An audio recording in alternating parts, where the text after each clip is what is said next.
It's a little edge and he's gone. McGrath gets the breakthrough once again. 4 for 17, Glenn McGrath's demolition of Queensland last week couldn't have come at a better time. It's made him an instant hit with the media, and now he's quickly pushing for a test spot. The Blues quickie born in the bush at Narromine is the perfect story. Hand-picked by Doug Walters from a crop of country stars, he's done the hard road via a 12-month stay in a caravan. But the rouseabout living quarters, just the preparation for a tilt in the big smoke. Played a few rep games back home, then I got selected for a Tooheys Cup game. And that was where Doug Walters sort of saw me and mentioned me to Steve Rickson.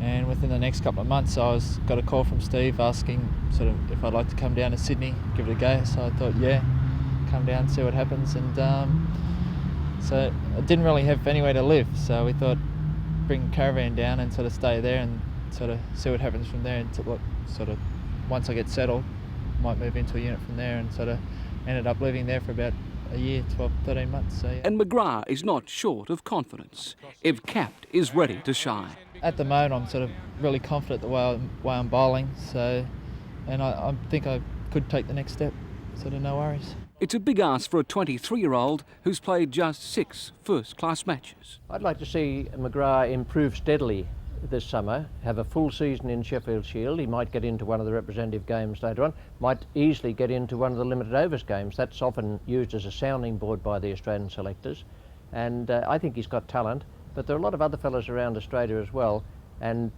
if you rush a fellow like McGrath too quickly, it can be very dangerous. Oh, big appeal, that's got him, yes, it's good bowling. Most experts have the faith, but some also believe in McGrath's fellow fast man Wayne Holsworth. The England swing didn't suit, just 9 matches on the tour at an average of 36.22. But first test wickets like Perth might just suit the speedster.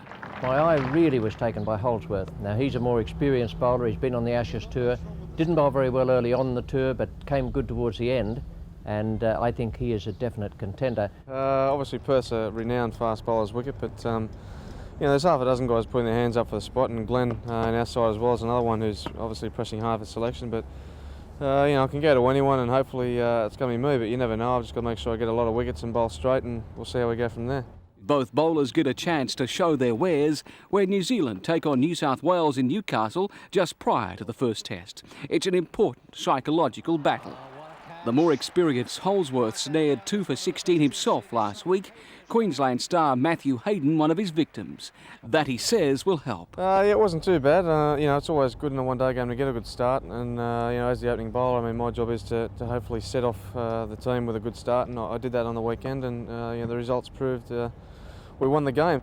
McGrath and Holsworth are now opponents on the field, but in the frantic grab for a test cap, it's friendly rivalry. You think he's opposition, in a way?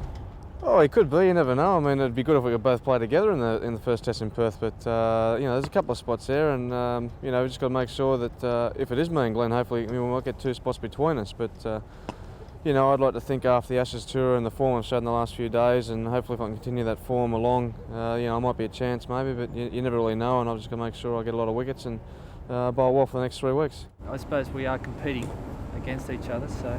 But I think if we both go out there and do our job, then sort of. It's up to the selectors then. They're both serious contenders, and but I'd rather them just get on with their business with the Blues at the moment and play well for us, and then whatever happens from there on is a bonus for them.